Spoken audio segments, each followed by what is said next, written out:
한국직업방송과 연합뉴스TV가 함께 만드는 취업 전문 뉴스 투데이 고용플러스입니다.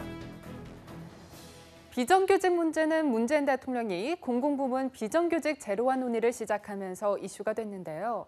정부가 과학기술 분야 정부 출연 연구기관 소속 비정규직 연구원을 내년 3월까지 정규직으로 전환하기로 했습니다. 한지희 기자입니다. 현재 항공우주연구원 등 국가과학기술연구회 소속 25개 정부 출연 연구기관의 전체 직원 수는 24,200여 명. 이 중 6,400여 명에 이르는 비정규직 연구자들의 정규직 전환이 초읽기에 들어갔습니다. 과학기술정보통신부는 출연 연구기관의 비정규직 정규직 전환 가이드라인을 공개하고 정규직 전환에 속도를 내기로 했습니다. 먼저 출연 연구기관에서 9개월 이상 업무를 지속적으로 해온 비정규직 연구자를 중심으로 정규직 전환을 추진합니다. 특히 1년 단위로 계약을 연장하며 프로젝트를 반복해온 연구원과 폭발물 처리 등 위험성이 높은 업무를 맡은 근로자도 정규직 전환 범주에 포함하기로 했습니다. 연구자들의 경쟁력 강화를 위한 공개 경쟁 방식보다는 고용 안정을 택한 겁니다. 문재인 정부 정책의 취지에 기반하여 현재 연구 성과에 기여하고 있는 현 근무자의 고용 안정을 우선적으로 고려하는 방향으로. 다만 경력이나 경험을 쌓기 위해 프로젝트에 참여하는 박사후 연구원과 학생 연구원은 전환 대상에서 제외됐습니다.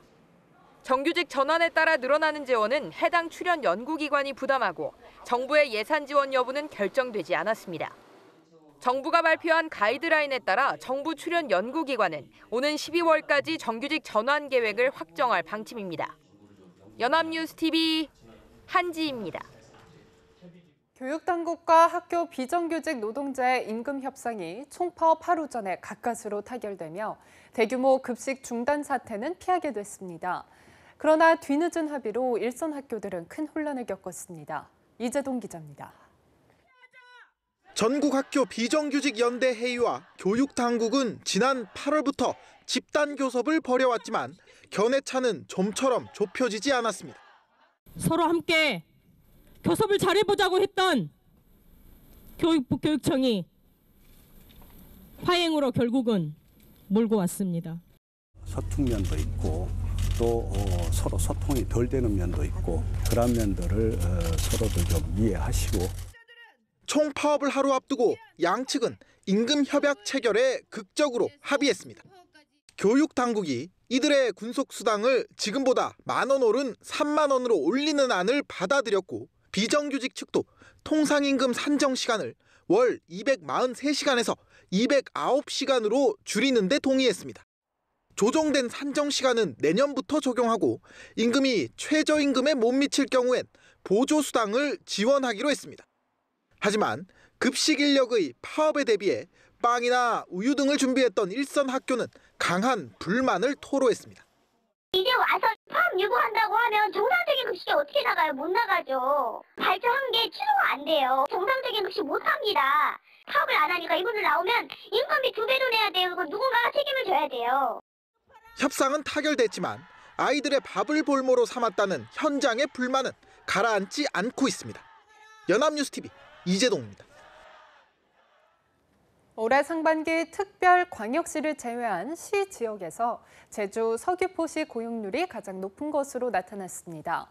통계청의 2017년 상반기 지역별 고용조사 자료에 따르면 서귀포시는 고용률이 70.7%로 전국 77개 시 지역 중 1위였습니다. 이어 충남 당진시가 68.2%, 전남 나주시는 65.8% 순으로 높았고 전북 전주시는 53%로 가장 낮았습니다. 고용률이 높은 시지역은 농림어업 비중이 전체 시지역 평균 7.1%보다 최고 30%포인트 이상 높은 것으로 나타났습니다. 한편 실업률은 경기 의정부시가 5.1%로 가장 높았습니다. 재계가 최저임금의 상여금과 복리 후생수당 등이 포함되어야 하며 근로시간 단축은 단계적으로 시행해야 한다고 국회에 건의했습니다.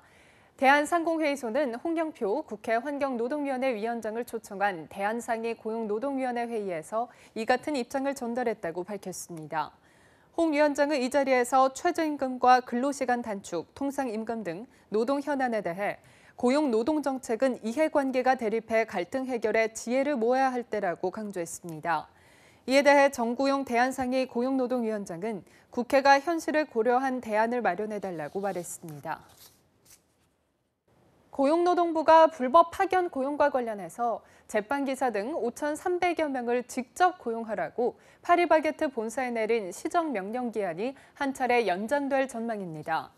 서울지방고용노동청 관계자는 시정명령 후 25일 이내에 대규모 인력을 직접 고용하기는 현실적으로 어렵다고 판단했다며 파리바게뜨 측의 요청이 있으면 기한을 한 차례 연장할 방침이라고 설명했습니다. 이 경우 연장된 시정명령 이행기간은 오는 12월 14일까지입니다.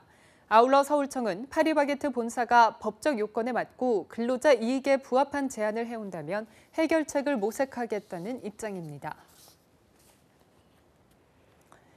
국내 기업 4곳 중 3곳은 부정청탁금지법 시행으로 접대가 줄어서 기업 활동을 하기 좋아졌다고 긍정적으로 평가하는 것으로 나타났습니다.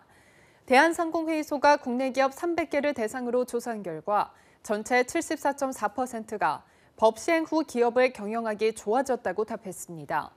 기업 활동이 더 어려워졌다는 응답은 23.9%에 그쳤으며 나머지 1.7%는 모름 또는 무응답이었습니다. 반면 소상공인들은 대부분 법 취지에는 공감하지만 매출 감소 등 부작용을 호소하는 것으로 조사됐습니다. 문재인 대통령이 노동계 인사들을 청와대로 초청해 만찬 회동을 가졌습니다. 민주노총이 불참한 가운데 열린 이번 회동에서 문 대통령은 노동이 존중받는 사회를 만들기 위해서 함께 힘을 모으자고 당부했습니다. 성승환 기자입니다.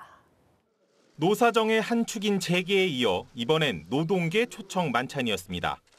정상급 외빈을 맞는 청와대 본관 접견실에서 진행된 사전 차담회. 평창의 고요한 아침이라는 이름의 홍차가 제공됐습니다.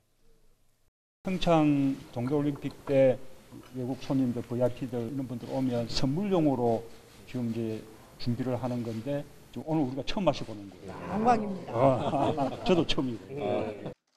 이어진 만찬에서도 문 대통령은 노동계에 대한 예우에 각별히 신경을 쓰는 모습이었습니다. 노동이 존중받는 사회를 만들기 위해서는 정부와 노동계가 함께 힘을 모아야 한다고 강조했습니다. 정부는 노동계와 함께하고 노동계의 협력을 얻어야만 노동이 존중받는 사회라는 국정 목표에 대해서 한 걸음 더 다가갈 수 있고 노동계의 노사정위원회 복귀 등 사회적 대화 복원 구상에 사실상 시동을 건 것으로 풀이됩니다. 한국노총이 제안한 사회적 대화 복원에 대해 공감을 표시하며 형식에 구애받지 않고 노사정위원회와 함께 노사정 대표자 회의 등을 통해 사회적 대화가 진척되기를 희망한다. 문 대통령은 양대 노총 가운데 민주노총이 불참한 것에 대해 아쉬움을 표하기도 했습니다. 연합뉴스TV 성소환입니다. 가계부채 종합대책에는 금리가 올라갈 경우 이자를 부담하지 못할 취약계층에 대한 맞춤형 지원이 포함됐습니다. 채무를 재조정해주거나 채권을 없애는 등 상황별로 위기를 극복할 수 있도록 도와주겠다는 겁니다. 박진영 기자입니다. 정부는 대출금리 상승과 맞물려 급격히 늘어나는 이자를 감당하지 못하는 가계의 부실화가 가장 큰 문제라고 지적했습니다. 금리 변동에 취약한 고위험 가구와 자영업자의 어려움이 가중될 수 있어 보다 세밀한 관리가 필요합니다. 정부는 부채를 안고 있는 가계를 소득, 자산 등 상환 능력에 따라 4개의 그룹으로 나누고 맞춤 지원으로 부실화를 막겠다고 밝혔습니다. 정상적으로 빚을 갚고 있지만 상환에 어려움이 발생한 사람들을 위해 연체 전 채무 재조정을 가능하도록 합니다. 미소금융 등 서민 정책자금과 중금리 사익돌 대출로 이자 부담을 낮추는 한편 가산금리 등 대출금리의 모니터링을 강화합니다. 연체가 발생한 사람들을 위해서는 연체 가산금리를 올해 말까지 낮추고 신용회복 지원 프로그램으로 재기할 수 있는 기회를 줍니다. 빚을 갚을 수 없는 경우에는 탕감해 주기도 합니다. 탕감 채무 조정의 대상이 되는 사람과 계층과 채무는 장기 소액 연체자입니다. 소득을 비롯해서 엄정한 상환 능력 심사를 통해서 대상자가 되는지 가릴 것입니다. 생계형 자영업자를 위한 해내리 대출도 올해 말 출시됩니다. 해내리 대출은 기존 소상공인 특별대출의 금리와 보증료를 낮추고 경영관리 컨설팅도 지원해주는 것으로 1조 2천억 원 규모로 조성됩니다. 정부는 구조적으로 생애 맞춤형 소득 지원 제도와 주거, 의료, 통신비 등 핵심 생계비 절감을 통해 서민들의 자산 형성을 돕겠다고 밝혔습니다. 연합뉴스TV 박진영입니다. 오는 31일 이사회와 주주총회를 앞두고 있는 삼성전자가 이번 주 중으로 용퇴를 예고한 권오현 부회장의 후임을 정할 것으로 알려졌습니다. 기업 인수합병 방향 등 어떤 새로운 경영 목표를 제시할 것인지도 눈길을 끌고 있습니다. 김종성 기자입니다. 삼성전자는 오는 31일 3분기 확정 실적을 발표하고 이사회와 임시 주주총회를 엽니다. 사상 최대 규모의 실적보다 권오현 부회장에 이어 차기 리더가 누가 될 것인지 회사 안팎에 관심이 집중되고 있습니다. 이사회에 앞서 이번 주 안에 권 부회장의 직책인 DS 부문장과 삼성 디스플레이 대표이사 자리에 새 인물이 올 것이란 관측이 나옵니다. 권 부회장은 앞서 자신의 후임자를 추천할 계획을 밝히고 이사회에서 결정하게 될 것이라고 설명한 바 있습니다. DS 부문장으로는 김기남 반도체 총괄사장과 전동수 의료기기 사업부장, 전영현 삼성 SDI 사장, 정칠희 종합기술원장 등이 거론됩니다. 더 큰 폭의 세대 교체가 이뤄질 경우 부사장급이나 외국인 등 외부 인사가 전격 발탁될 수 있다는 관측도 있습니다. 이사회 이후 열릴 주주총회에서 이재용 부회장의 공백이 장기화하고 있는 현재 상황을 극복하기 위한 대책이 나올지도 주목됩니다. 조직 개편 또는 신규 기구 출범 등 개혁안이 나올 가능성부터 인수합병 등 새 투자 방향이 제시될 수 있다는 관측도 있습니다. 삼성전자는 이사회와 주총 당일 내년부터 3년간 배당, 자사주 매입 계획을 담은 주주 환원 정책을 내놓을 계획인데 재계는 향후 경영권 방어를 위한 포석으로 분석하고 있습니다. 연합뉴스TV 김종성입니다.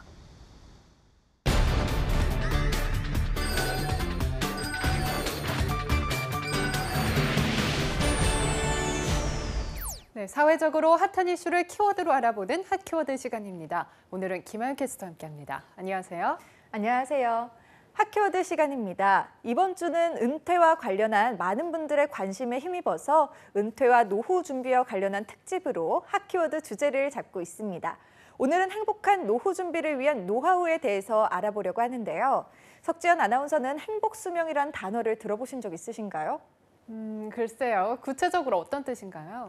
네, 행복수명이란 건강, 경제적 안정, 사회적 활동, 원만한 인간관계 등을 기반으로 행복하게 살아갈 수 있는 기간을 뜻하는데요. 얼마 전 생명보험사회공헌위원회가 서울대 노년은퇴설계연구소와 함께 한국과 일본, 미국, 독일, 영국 등 5개국의 20대에서 50대 경제활동 인구 각 1,000명씩을 대상으로 이 행복수명 비용에 대해 조사한 연구 자료를 발표했는데요. 기준은 노후 준비 측정 지표를 토대로 삼았다고 합니다. 우리나라의 경우 행복 수명이 몇 세였다고 생각하시나요? 마음 같아서는 평생이라고 이야기를 하고 싶지만 글쎄요. 100세 시대니까 적어도 80이나 90세로 잡아야 하지 않을까요? 네, 저도 그렇게 생각했는데요. 결과는 생각보다 상당히 낮은 연령이었습니다. 한국인의 평균 수명은 83세인데 걱정 없이 행복하게 사는 수명은 75세로 분석되었다고 한 거죠. 노후 준비가 부족하면 생애 마지막 8.5년은 불행하게 살 수 있기 때문인데요. 참고로 다른 조사 대상 국가들의 행복 수명을 보면 독일이 77.6세로 1위에 오른 데 이어서 영국과 미국은 76.6세, 일본 75.3세 등의 순으로 우리나라의 행복 수명이 가장 낮은 것으로 나타났다고 합니다. 네, 기준이 노후 준비 측정 지표였다고 했으니 원인은 그만큼 노후를 위한 준비가 부족해서 그렇게 됐다고 이야기할 수도 있겠네요. 네, 그렇습니다. 실제로 경제적 노후 준비가 중요하다고 응답한 비율 역시 5개국 가운데 가장 많았다고 하는데요.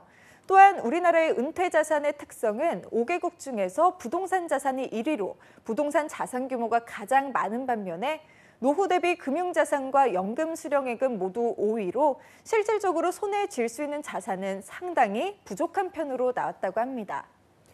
네, 부동산 자산은 금리와 부동산 시장에 많은 영향을 받기 때문에 불안정한 자산이잖아요. 그렇다면 행복한 노후를 위해서는 실제적으로 한 달에 얼마 정도의 노후 자금이 필요한 건가요? 네, 그 부분에 대해서도 조사를 해봤는데요. 전국경제인연합회 중소기업협력센터가 취업 포털 잡서치와 함께 40세 이상 중장년 1,136명을 대상으로 조사한 2017년 중장년 은퇴 준비 실태 조사를 한 결과를 보면요. 평균 노후 생활비는 월 279만 원 수준으로 조사됐습니다. 응답자의 36.4%가 은퇴 이후 필요한 노후 생활비를 월 200만 원에서 300만 원 사이로 응답했다고 합니다. 이후 35.7%는 300만 원에서 400만 원을, 7.9%는 400만 원에서 500만 원으로 응답했고요. 4.8%는 500만 원 이상이 필요하다고 응답하면서 이 같은 평균 비용이 산출됐다고 합니다. 생각보다 많은 분들이 노후 생활비로 상당히 고비용이 필요하다고 응답을 했네요. 네, 그렇습니다. 현재 중장년의 평균 연봉은 6,490만 원으로 월 540만 원 정도를 받는 것을 감안하면 본인이 받던 연봉의 최소 절반 정도는 있어야 안정적인 노후가 가능하다고 예상하는 이들이 많다는 거죠. 네, 하지만 문제는 지금까지 조사를 살펴봤듯이 현재 중장년층의 노후 준비가 턱없이 부족하다는 거잖아요. 네, 그렇습니다. 상황이 이렇다 보니 결국 은퇴 이후 경제적인 문제를 해결하기 위한 방안으로 59.1%의 중장년층이 응답한 것이 바로 재취업이었습니다. 국민연금 등 정부의 공적 지원은 불과 21.5%였고 창업은 11.4%, 귀농과 귀촌이 7%로 뒤를 이었다고 합니다. 하지만 재취업 역시 문제인 것이 중장년층을 위한 양질의 일자리도 적다는 건데요.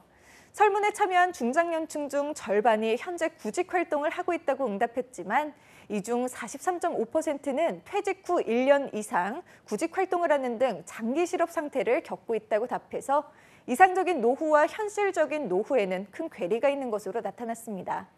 네, 참 안타까운 상황이네요. 그렇다면 이 같은 노후의 괴리를 없애기 위해서 지금부터라도 노후 준비를 철저히 해야 할 텐데 해결책은 없을까요?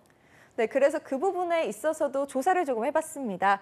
우선 은퇴 전문가들이 성공적인 노후를 위해 조언하는 것 중 하나가 아니라고 근거 없는 믿음과 막연한 관대함을 버리고 현실을 정확하게 인식해야 한다는 것입니다.